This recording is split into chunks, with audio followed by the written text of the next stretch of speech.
Well, good morning, Wareham. It is Friday, June 14th, and we have a great show here for you. The news headlines today in history and the coffee segment. Your favorite selectman, Alan Slavin, is in the studio this morning, joined by John O'Rourke, the Director of Marketing and Municipal Affairs for Good Energy LP, to discuss community electricity aggregation program. Your favorite Russian, Nadia Karitnikova, is not in the studio today. Why? Because she is on vacation. But first, let's take this moment to thank Not Your Average Antiques and Antique Shop down Cranberry Highway in East Wareham for donating the props that you see in the morning show. So stay with me because the news and the weather report are next.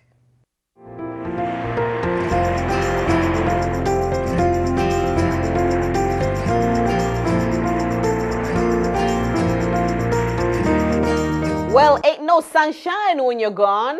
It is true for this weekend. Partly cloudy skies, high at 72 degrees, high winds, gusts, possible clear skies tonight with a low at 56 degrees. Tomorrow, partly cloudy with high at 76. Partly cloudy skies during the evening will give way to cloudy skies overnight with low at 63 degrees. Sunday, cloudy. Happy Father's Day to everybody. High at 72, increasingly clouds with showers arriving sometime after midnight with a low at 62. And now to the news. There were a few news stories over the week, and here are the news headlines.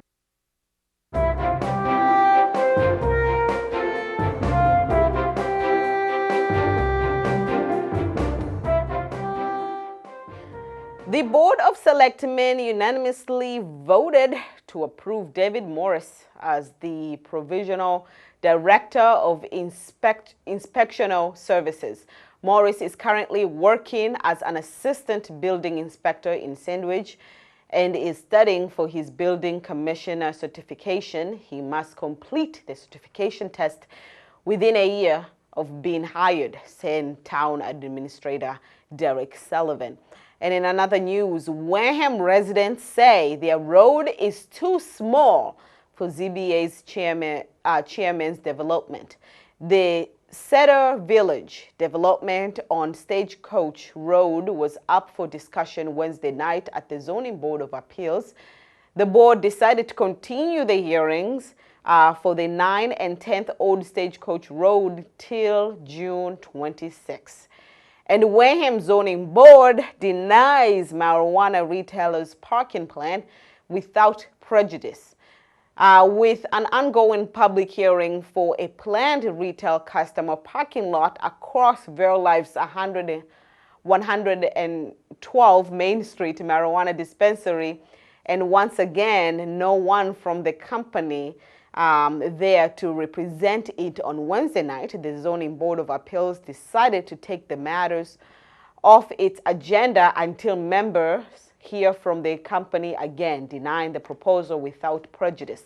Chairman Nazi El-Khalasi said without prejudice part of the board's vote means that Verlife could restart its application tomorrow even. But for now, it is no longer on ZBA's list of public hearings. A planned marijuana processing plant for Patterson's Brook Road by Coastal Cultivars was also postponed to June 26. The company asked for a continuance because engineering plans are not finished.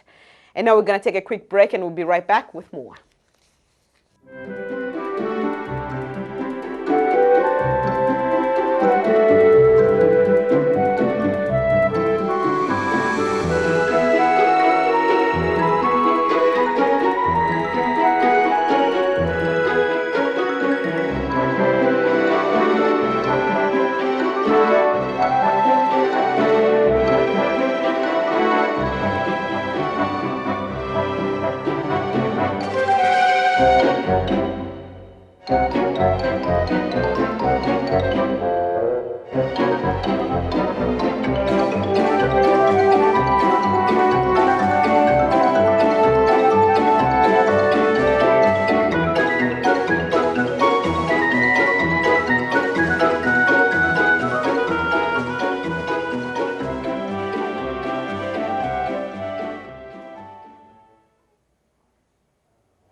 Hello and thank you for being with us this morning. We're broadcasting live right from our WCTV studio in Wareham. This is Good Morning Wareham, your source for local news, weather, traffic, and more information.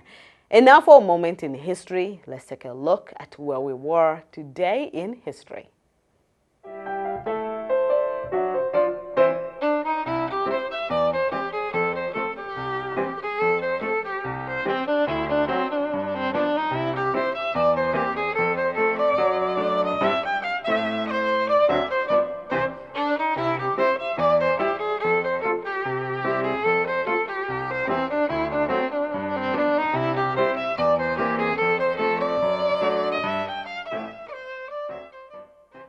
In 1998, Michael Jordan led the Chicago Bulls to their sixth NBA title.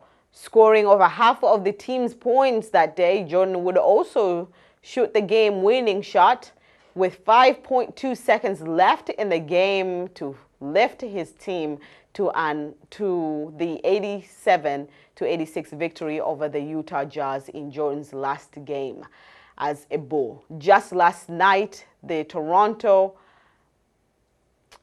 Raptors took home their first ever championship, defeating the Warriors.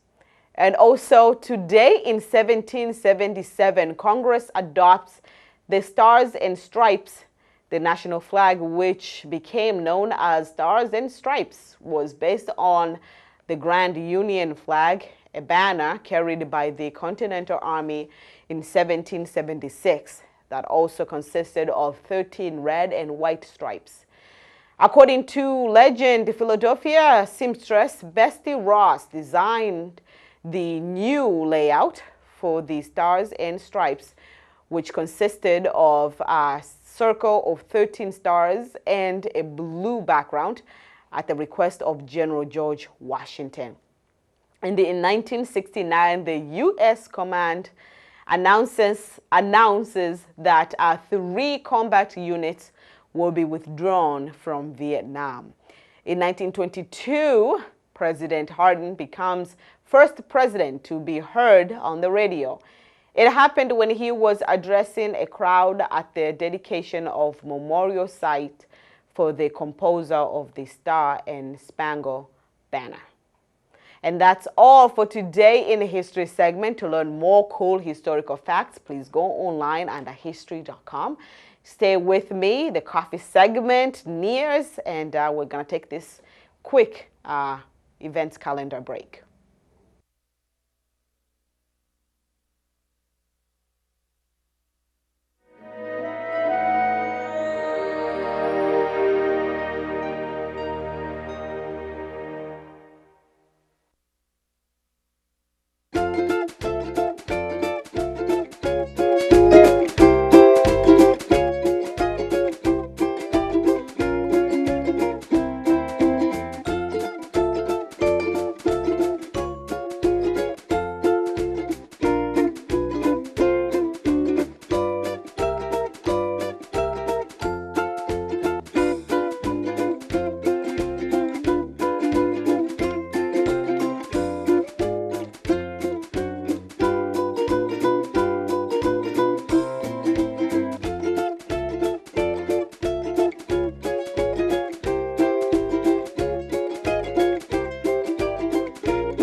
Hello and welcome back. And before we get to our coffee segment, I would like to showcase this featured story today.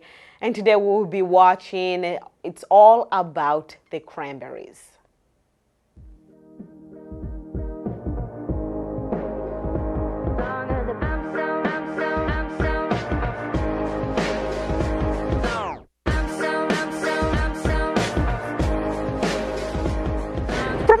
Fruits that are grown in America, only 3 of them are native to this land. Concord grape, blueberry, and guess what? Cranberries.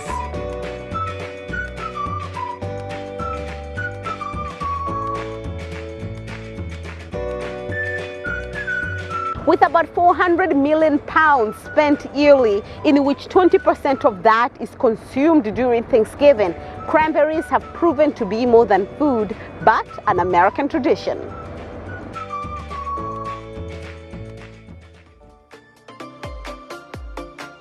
So join us in this journey as we trace the cranberries from the bogs to you.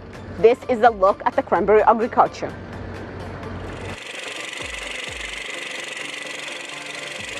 Since its first harvest in Dennis, Cape Cod in 1816, this procure small red berry has played a huge role in our holiday culture and in our family health and wellness for years.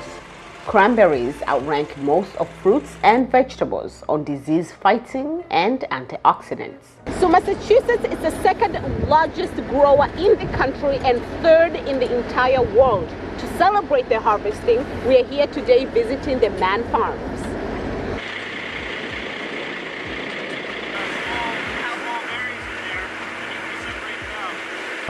Cranberries are 90% water and have hair holes in them, which of course this allows them to float.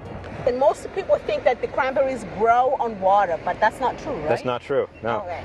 They grow dry. We manage water all season long. We have tensiometers measuring soil moisture, and the roots don't want to be saturated. They don't want to be saturated water. We have to keep the soil moist but not saturated in order to get the optimum growing conditions. Wow. So tell me why you use water. Why don't you just go and pick them as maybe you would pick apples or blueberries? Why do we have to flood them?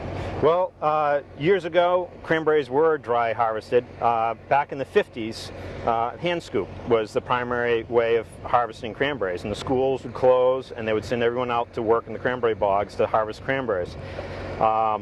When my father bought this farm back in the late 50s, dry harvesting machines were just being introduced, and he was picking with dry harvesting machines, but out in Wisconsin, they were just starting to pick with water. And so my father went out to Wisconsin and saw how they did it. He came back to Massachusetts, brought the technology here, and he was the first grower in Massachusetts to commercially water harvest cranberries. Wow! And it's much more efficient. One water picking machine can pick about 5 acres a day easily, whereas a single dry harvesting machine can pick about a ½ acre per day, but takes about 2 people to operate it. You need one person carrying the vine, handling the fruit that's been picking, and one person operating the machine.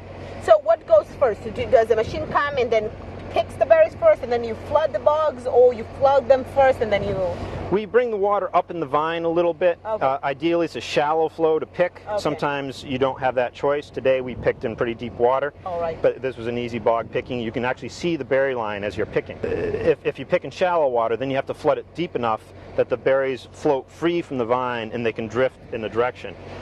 We corral, in this case, because the bog's shaped well and the winds go in the right direction, we're just getting most of the fruit out. We've already loaded 2 tractor trail trucks from this bog. Okay. This is only a 3-acre bog, and we probably have another truck or 2 still floating here. So how many bogs do you pick per day? Well, we usually pick a section or 2 per day. Depends on the size. They range quite a bit. This is a 3-acre bog, which is, you know, a pretty average size bog. The one across the dike is a 12-acre bog, so that'll take us all day to pick and maybe 2 days to load. That bog will probably have up to 15 tractor trailer loads to load out of it. And when we're going well, we can load a truck every 45 minutes or so, which is between 400 and 500 barrels on a truck, or 20 tons to... Wow. Yeah, So how much cranberries do you produce per season? Well, last year our farm produced about 36,000 barrels. So times 100 was at 3.6 million pounds of fruit.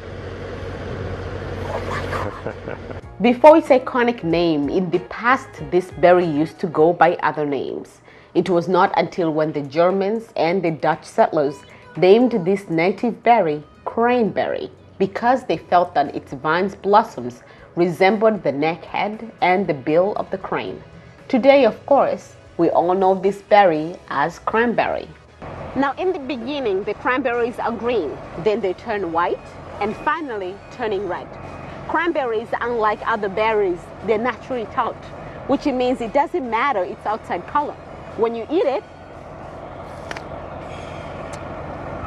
it's still better. Now I see like there are almost like two different shades here. There's the white one, right? This kind of white, and then we have this beautiful cranberry kind of color. So reading about this is kind of like not ripe yet, and this is the perfect version. So when you're harvesting them, like how do you measure when it's ready to? We actually, Ocean Spray has minimum criteria for delivering, and we actually bring samples in Ocean Spray, have them tested for color. Okay. If they don't meet the minimum color, we don't start harvesting. Okay. But we also, it takes us about a month to get the crop in. So these are not ideal color right now, but in order to get the whole crop in, we have to pick, and they're meeting the minimum criteria. Ocean Spray will actually separate out all the white ones. And they will, the darker ones. I hope they have a machine for that. They have laser equipment that will separate these things at incredible speeds. But they take the white fruit out. Yes. And the dark fruit will become sweet and dried cranberries. Okay. And juice. Cranberries grow and survive on very special conditions, such as acid peat soil, an adequate source of water supply, and a growing season that extends from April to November. They grow on low-lying vines in beds layered with sand, peat, gravel, and clay. Massachusetts is where the whole industry began. Massachusetts led the cranberry industry, was the biggest producer of cranberries in the world. But because we were the first, we're now the oldest bogs in the world, and they're not the most productive bogs. So for us to remain competitive, we need to renovate, put in newer varieties. These are Mullica Queens, which were produced by Ocean Spray and Rutgers. So they're a much higher yielding variety than the native varieties, which are typically early blacks and hows in Massachusetts. What is the life of a cranberry farmer like? It is very busy. This is the only time of year anyone notices us. I know! We pay attention to, oh, look at them! That must be so beautiful! As soon as we're done harvesting, we start renovating. And we start tearing up bogs, and we'll work all winter long into the spring renovating. Then spring season becomes frost season, and we're protecting from frost and insects and weeds and irrigation. And before you know it, it's harvest time again. And so it never stops. My crew's full-time, year-round. How many people do you have working for you? Right now, I have about 4 guys working for me, yeah.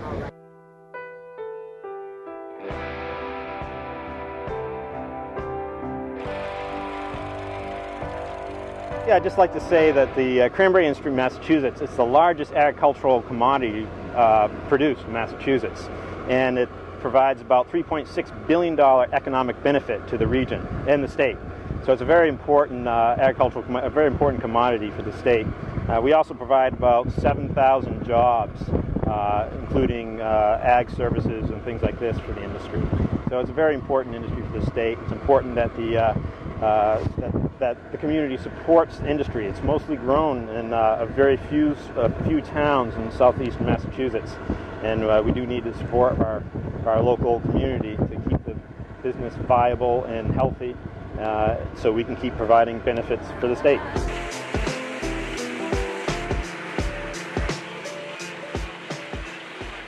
So whether you get your cranberries for crafts, for homemade cranberry sauce during Thanksgiving, or if you're just like me, you prefer drinking them, I hope I was able to share some interesting facts about this native berry. It was my honor to spend this time with you. From WCTV, I am Queen Vanda.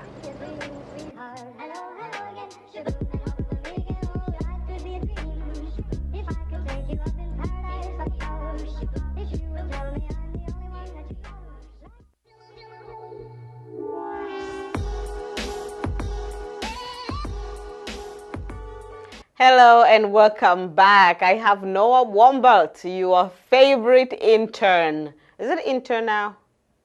What's your status? I'm just a person. Just a person? Okay, so he's here to catch us up on Gateman games. If you are a fan of baseball, Noah is your man. Welcome. All right, so the Cape Cod Baseball League season has just begun. Okay. The Wareham Gatemen are playing their third game today. It's supposed to be their fourth, but rain happened. Rain happened. They cannot play if it rains? Or you mean That's just baseball. do not film? No, they just don't play. They got rained out both okay. Tuesday and Thursday All because right. of the inclement weather. But the Gatemen won the championship last season in an eventful series against the Chatham Anglers.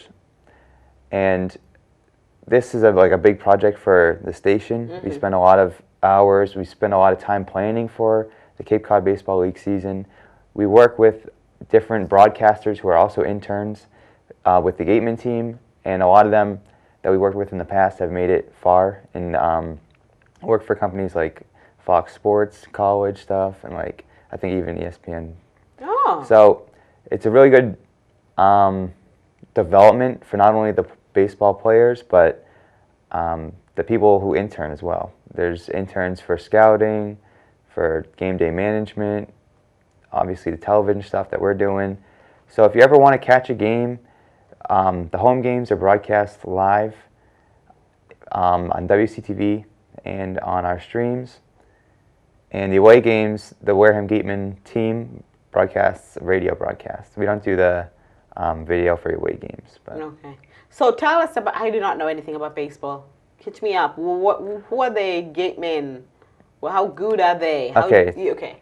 So, like I said, the Gatemen won the championship last year, but that doesn't really hold too much because in the Cape Cod Baseball League, there's a like 95% turnover rate because they're college players that are coming to get practice and experience.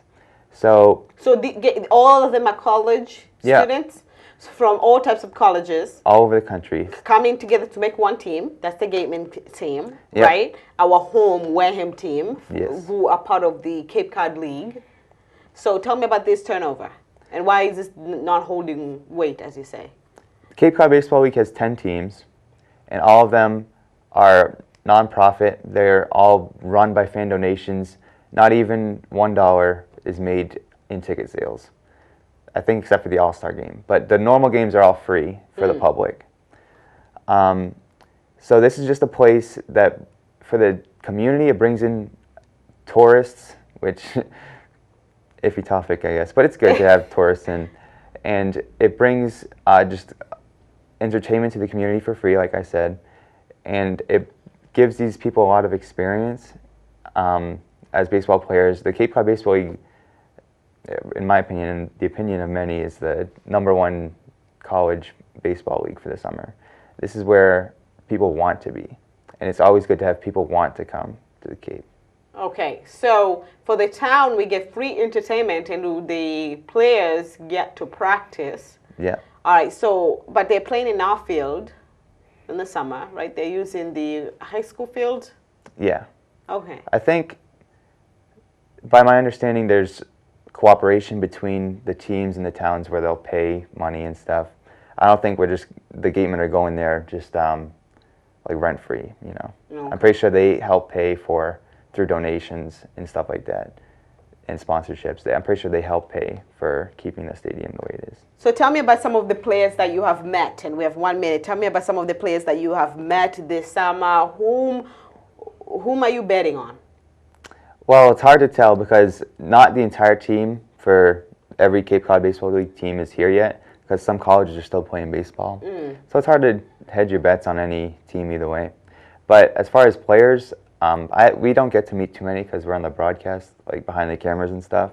But it's always fun to see names I recognize playing in the majors now, like Kyle Schwarber. He won the World Series with the Cubs a few years ago. He played for the Gatemen and won the championship with them. George Springer, I think he won the World Series with the Astros. I think they won, I forget. But he's a very good player right now, and he played against the Red Sox in the ALCS last year. Wow. He played for the Gatemen in 2010, and the list is endless. That's just for Wareham. So So I hundreds should of players. be paid notice to this, huh? Yeah, get the autographs. They have autograph nights throughout the season. Go and Sell those fetch on your eBay. potential husband. Sure. Okay. Don't tell your boyfriend that. Well, thank you so much, Noah, to catch us up on Gateman Games. My and pleasure. I've learned a lot. So we are going to take a quick break and we'll be right back.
And thank you for joining us for this morning show. We are broadcasting live from our WCTV studio at 505 Main Street, and this is the coffee segment. With me is your favorite selectman, Alan Slavin, joined by John O'Rourke, who is the Director of Marketing and Municipal Affairs for Good Energy, here to discuss community electricity aggregation program. Gentlemen, you have been on people's minds since these letters came out. People are like, what is going on? What is this? You know, is it going to cost me anything? So I said, do not panic. I will bring them here so they can explain themselves. And by then, we're going to start with you, Mr. Selectman. Oh, thank you very much. Because this was your plan to begin with, wasn't it? This was actually planned back a few years ago from SERPED, which is the Southeast Regional Economic Development Group. And they had suggested that the 27 communities that they represent look into energy aggregation as a way to save money long-term on energy costs by getting all these communities to join as a group and buy energy as a group and lock it in for certain time frames, because every time you turn around with the alternative energy coming into the systems, those alternative energies continue to increase the costs. The costs just get passed on to the consumer. So it made a lot of sense. The savings at the time were more than they are right now because of, and I'll explain, but the bottom line was because we had to go before town meeting, which unanimously approved this particular program, as did the selectmen and the finance committee, we missed the first opportunity, which is with 23 other communities that were going to go in. So we had to wait, and John would tell you that I would pester him every couple of months when I saw him. Are we in yet? Are we ready? And we waited over 2 years before the rate worked well enough that we could go in knowing it wasn't going to cost any more. The problem I have only is that the program requires you opt out rather than opt in. Opt in would be a lot easier for everybody. Opt out means you got to make a decision whether you want to be in or not be in. I can apologize for that, but the problem is that's the only way the program was available. So that's what we did. There are other programs that outside of Massachusetts probably that have that option the other way. We didn't. So that's simple as that. I've been away on vacation obviously for a few weeks, and everything came through. The bid was accepted, and John supplied the basic release and information. The Board of Selectmen, you know, and I'll take responsibility, should have, while I was away on the 4th of June, should have made the announcement that it was coming and there'd be information coming to everybody, and it came on Monday this past week, and then there was a press release, and if they had done it a week before, there'd be less confusion. So it's our fault for not getting the information out to everybody. Wow. No, it's just what it is. It's what it is. Now, the problem, and I, as you also mentioned this, you said this, we went to town meeting 2015, right? That's when we approved this? Yeah, and it takes a year by the time you get the AG approval and everything else, and then the process time-wise, because it's not like you can, okay, we're going to do this today, and you put out for bid. And John can explain the bid process, but everything else is. And the other piece is that I made a thing on, I don't ever post on Facebook. I don't like doing that stuff personally. I did mention the savings was going to be probably $100 to $150. It's over 17 months of the contract. And also, the bottom line to this is as well, I thought we were part of 5 communities total going in this time. There are 5 communities, but each one was a separate bid.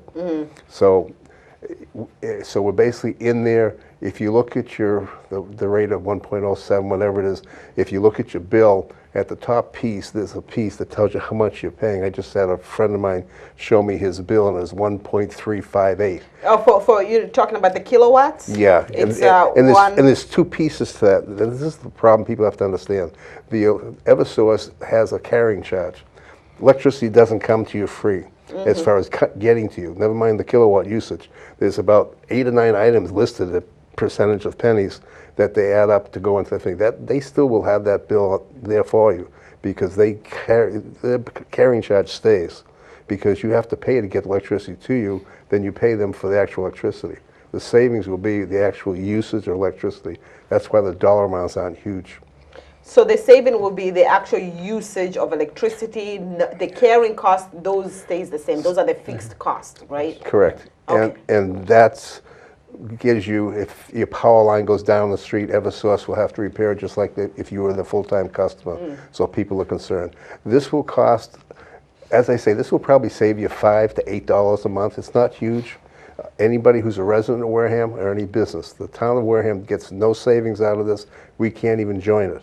The idea of this was to try and help citizens, especially on fixed incomes, save some money. It wasn't never going to be a huge amount, but the idea was that, and if you read a book called Peak Oil, it talks about how costs are going to continually go up as far as energy, etc. The more we have alternative energy, the more costs go up because it costs more.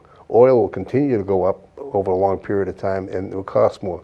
So this idea was to try and help stabilize your energy costs, because at any time the energy companies like Eversource, etc., are constantly asking the Utility Commission in Massachusetts for increases. come this winter, John can probably explain it better than me, we expect in the wintertime Eversource probably to look for a rate increase again, because Massachusetts has committed to a major amount of alternative energy. The governor's been very strong on this, and unfortunately alternative energy is great for the environment, but it's not great for costs. Your costs are going to continue up because it's more expensive. So we're hoping that by the time, we're in this program for 17 months. At the end of 17 months, we then join the original group we should have been in if we had time-wise, and our savings will increase. So for the average person there, if you're uncomfortable or if you're nervous about this, I know it's inconvenient, but just opt out, it's fine. You can opt back in whenever, 17 months, whatever. But the bottom line is, in the long term, this will save you money, and you will have the opportunity to save money well into the future, not short term, month or 2 months. We're talking years down the road. All right, so before we get even further into savings, let's take it, bring the ball back to you, John. Tell us about you, and you were explaining to me how you fit into this plan between Wareham and the Energy, the actually company who's going to be supplying the energy, the electricity, right? So tell us about you. Well, thank you, Queen, for having us on this morning. Alan just gave an absolutely outstanding summary of what's going on. And I'm not getting paid either, by the way. Let me give you some history as to how this came about. Back in 1998, there was a divestiture here of the energy industry, and the utilities had to divest themselves of their generation assets. So over about 3 or 4 years at that point in time, they had to sell those assets. And since then, the only way the local utilities make money is by delivering the electricity, servicing the accounts, servicing the infrastructure, doing the billing. They're neutral as in terms of where that supply comes from. And also, along with divestiture, the residents of Massachusetts were given the option of going out and finding their own electricity suppliers. Unfortunately, not many people did that. So municipal aggregation was laid dormant for quite a while, except for the Cape Light Compact, which went out to bid back in 2001. Good Energy came into the market in 2014. We started conversations with the Southeast Regional Economic and Development District, and essentially Ross Perry, who was the Municipal Services Director at the time of SERPED, put together an aggregation of most of the towns in the SERPED region. Wareham did not have a vote at that point in time. A warrant article passed, so they were a little delayed. That's why they've gotten into it a little late. But essentially, since that time, there are 351 municipalities here in Massachusetts. 47 of those have their own municipal light departments, which are considered aggregations. So that leaves 304 who can basically be eligible for municipal aggregation. Of those, as of today, there are 147 who have approved plans. And there's a number in the queue at the Department of Public Utilities to be approved. Probably in the next 3 years, you'll have just about all of the municipalities that are eligible in Massachusetts will probably have a municipal aggregation plan. Essentially, the objective of the plan is to give people another competitive choice for their electricity supply, to give them reduced prices. Now, every time we say something about savings or reduced prices, the DPU wants us to add a disclaimer that future savings are not guaranteed. I can tell you in Massachusetts, our 36 active aggregations at this point in time have all saved residents money. So we have a very good track record. The third item or reason for aggregation is for more renewable energy options, which essentially in the Wareham plan, you have a basic, which is the same amount of renewable energy as the utility, and then you have a 100% option for those people who want all green electricity. That electricity, that renewable energy comes from Massachusetts renewable energy facilities. We go through Green Energy Consumers Alliance. They are the gold standard here in Massachusetts for sourcing renewable energy certificates for renewable energy projects. And essentially the last reason for aggregation is, you know, we're all getting calls, letters from some legitimate companies, some not so legitimate, who are trying to sell you electricity. Very often those marketers are unscrupulous and they get people involved in a plan that sounds attractive and is attractive for a couple of months, and then the price goes up. So essentially the whole idea of this, not only to save money, but also for consumer protection. And again, our company, Good Energy, okay, we are the national leader in municipal aggregation. We're involved in every state that has a municipal aggregation plan. And interestingly enough, all of the successful aggregation laws in the country have been based on the Massachusetts law. The Massachusetts law, and again, this is a question, probably the most frequent question we get is, why is it an opt-out program rather than an opt-in program? Okay. The rationale for that, when the law was written back in 1998, the way to form the largest buying group is through an opt-out plan, so that you present people with the offer of the plan, and to get into it, they don't have to do anything. So it's convenient for them. Excuse me. Certainly the other option, the other rationale for the way the plan is, the way the law is written, is that it goes through the municipal government, because in each municipality that is seen as the best organizing facility to put a plan together. So the combination of those two things basically makes this a very palatable plan for the residents to get involved in. And certainly there's a very good business reason why it's an opt-out rather than an opt-in. Our own situation, Good Energy, we know we're going to get, of the eligible customers, and those are the customers on the basic service of the local utility. Here in Wareham, that's Eversource. So everyone on the basic service gets what's known as a customer notification letter, which looks like this, and essentially it explains the whole program. Now, this, to a lot of people, this looks like a very complicated letter. This letter has to be approved by the Department of Public Utilities, and they want a tremendous amount of information in this letter, and it can be confusing, okay? But essentially, once those people are provided that letter, they have the option of staying in the plan by not doing anything or opting out. And certainly the suppliers that we deal with, and we deal with them on a national basis, they know we're going to get 85% of the eligible customers into the plan. So they know when they're bidding, okay, they know the load they're bidding on. If it was an opt-in plan, okay, the suppliers who are bidding wouldn't know whether you're getting 85% or 60% or 40% or maybe 20%. So now they don't know what they're bidding on, and they would have to add, if they bid at all, they would have to add a risk premium to the bid they put in. So the best way to get the best price is through an opt-out plan, and that's been proven in all of the states where municipal aggregation has been adopted. Okay. All right, so we're going to carry this conversation until the end of the show. All right, which gives me how many minutes? Oh, geez. All right.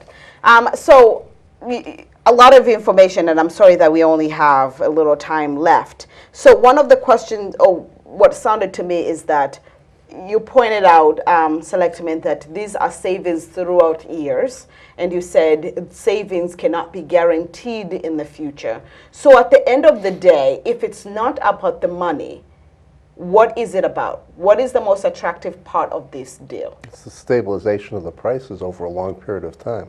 You've got 17 months of a guaranteed single rate. It's not going to cost you we can't guarantee it because it's like, when people sell you a pill and says it's not been approved by the FDA, but they make all these claims. In this particular case here, you can't make a claim unless you can guarantee on paper how, because you don't know in the future how things are going to go. But because you can opt out, say if Eversource's rate they decided to blow everybody out of the business and drop it even to lose money, you can always move back down. I mean, as an example, when I came back from vacation and going through the mail, I had a postcard from Eversource saying, if you'll sign up, we'll give you 1 month free. Well, that 1 month free at this time of year, especially if it gets warm and have AC running all the time, might be as much savings as I get in 17 months. But I know in the long term, going forward later on, I'm still going to save money because they're not going to give me a break except that one time to try and trap me in there. So the idea to me is that it's stabilized. We have a lot of people on fixed incomes. We have a lot of retirees. It's not a huge savings, but we're just trying to find ways to make it easier for people on fixed income or know anybody what to expect. but also to try and save the money. I realize $5 to $10, a month is not huge. If you smoke cigarettes, that's about 1 pack of cigarettes or 2. But we're trying. We're trying to find ways to help the citizens in Wareham to control costs. So I have here, how about those who are already using a third party? How can they get into, can they join the group? Basically, those who have been put on a third party or have accepted a third party contract do not get the customer notification letter because they've made that decision already. If they are in a situation where their contract is ending or they want to get out of their contract and they check with the supplier that there's no termination or penalty to get out, they can join the aggregation. And I noticed that in Wareham Week, on page 3, this week, yesterday's edition, there is an article on the aggregation, and it gives the number in there to call Dynergy if those people want to get into the program that have already chosen another supplier. And Dynergy is like Eversource. So instead of dealing with Eversource, you're going to be dealing with Dynergy right now. Well, essentially, you always deal with Eversource, okay, because you still get one bill from Eversource. The only change on that bill is on the line of supplier that has a different name than Eversource. It's the name of Dynergy, the supplier. But everything goes through Eversource. They continue to service the account. They continue to maintain the infrastructure. If you have an outage, you call Eversource. Everything remains the same with Eversource except where that supply comes from. So people aren't disrupted. They're not going to get another bill. They're just going to get their Eversource bill as usual, and the name of the supplier changes, and the rate is going to be different. So all other things remain the same. We're in this for 17 months. After those 17 months, is it automatically renewal or what? The reason why it's a 17-month contract is, as Alan pointed out, we wanted to make it coterminous with the other members of what we know as the SERPED group, 23 other communities. So they'll both be ending after 17 months. They're going to be renewed.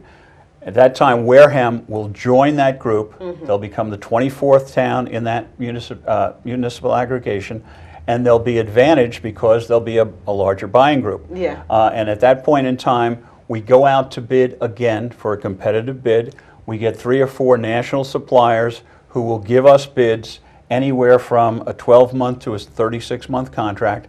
And at that point in time, all those towns get together, we have a big meeting, and we decide which is the best option for those towns to get into.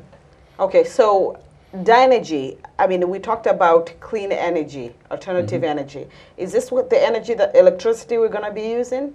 No, we're going to be using from Dynergy whatever they have for supply. They have to have a mix of alternative and regular. Okay. Again, if you look at that second option, that's like alternative energy 100% only. That's for someone who decides they just don't mind paying more money because it will cost more, for a rate per kilowatt, but they'll have what they call alternative energy.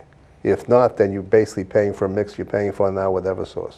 When you look at your bill from Eversource, you need to look at the top line. There's a black line across that has like 200, I just looked at one today, it says 229 kilowatts at 0.1358. Yes. That's the area that we're talking about. Everything below that stays the same. Stays the same because that's all the carrying charges and all the fees and everything else that the energy companies like Eversource charge you. and people don't realize, it's like looking at your phone bill or your cell phone bill. You got a usage bill, and then you got like 10 items below it, all these little surcharges. So the savings is there. And again, the idea really is that we're trying to stabilize the cost and to save money, because we know from history, we know from what's happening around us that the energy costs as far as providing power are going to continue to go up, because as we use more and more alternative energy, it will get to a point where alternative energy and fossil fuel energy are going to do one of these things, and they're going to cross. And at that point there, alternative energy actually might be less expensive than fossil fuel, because fossil fuel has a limited lifespan of availability. So we're just trying to get there and control things for the average person.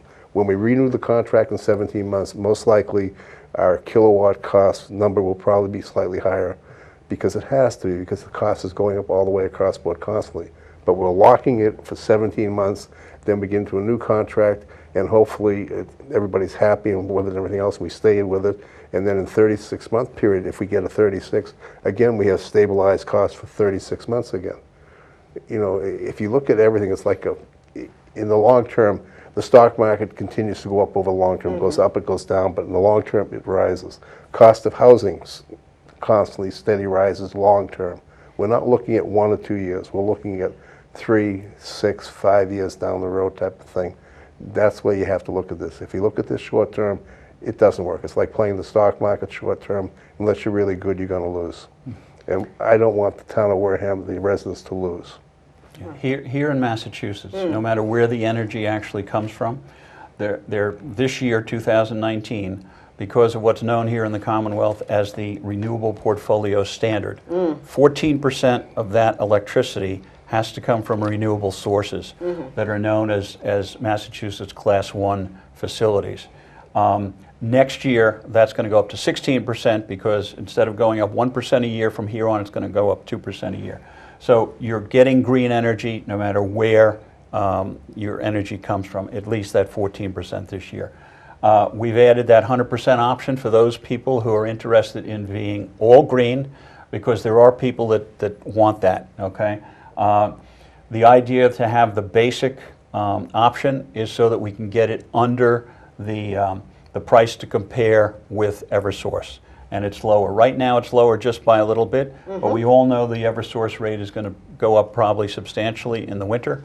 This rate stays the same for the 17 months. For the 17, yes, because according to the letter of Eversource, it's charging 0.10836 per kilowatt per hour. That's correct. And the aggregation plan will be 0.10770. So the difference there, we're looking at 0.00066. It's not significant at this time. It will be significant as that rate goes up for Eversource in the winter.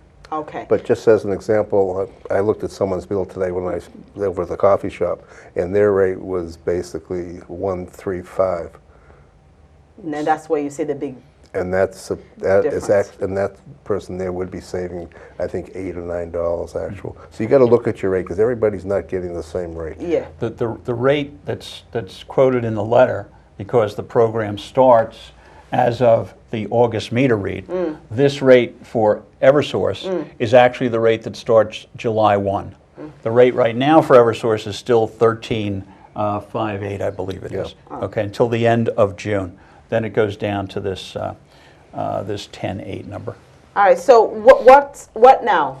So people got the letter. Those who wishes to opt out from the program, they can send their letters back, right? There's a card that comes with the letter. Okay. And if anyone wants to opt out, they just sign the card, put it in the envelope, send it in, and at the end of what's known as the opt-out period, which is required by law, the 30-day period, the suppliers get those letters or those cards, and those people are not included on the August meter read date to switch over. Okay. So those who have not received a letter, should they assume that because they're not qualified under this program, or should they double check? Well, they're not eligible right now because of the fact that they have a third-party supplier.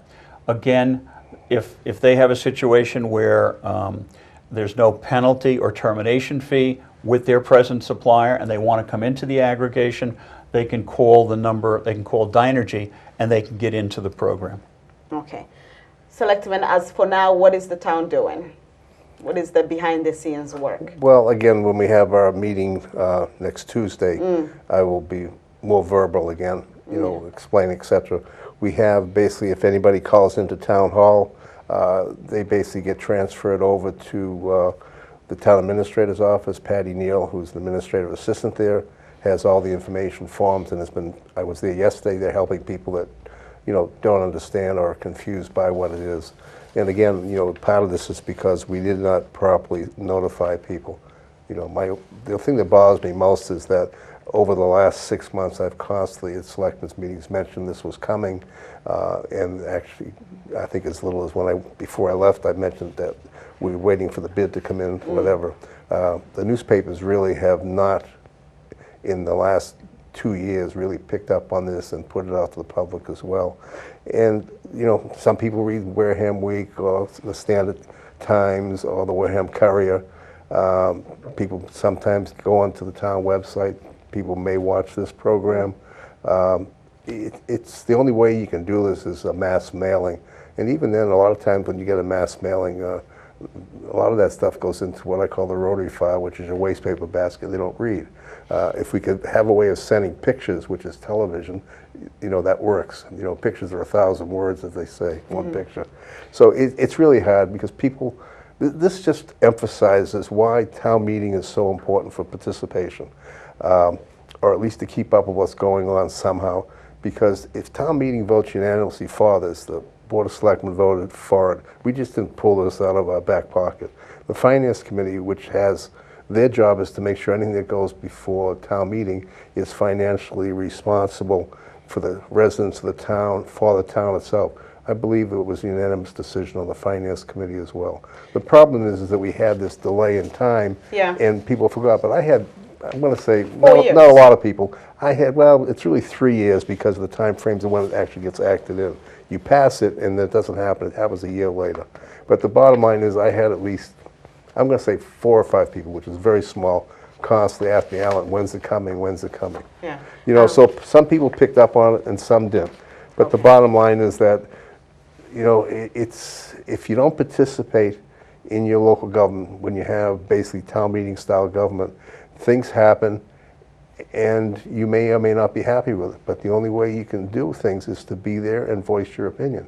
We got 1 minute. Do you want to add something, John? Well, certainly.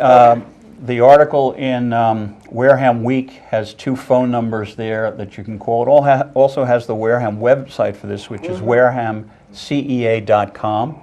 And either one of those places can give you information. All right. Do you want to show this? I will add that. Okay. So we have 30 seconds. Thank you so much, gentlemen. Alan, Slavin, thank you and welcome back. And John, thank you for being here to educate us and to open this public forum. Just people to know what is going on. Thank you for joining us this morning. If you missed us, the episode will re-air this evening at 6 p.m. Rather than that, we'll be back on Monday with the traditional Nsamba.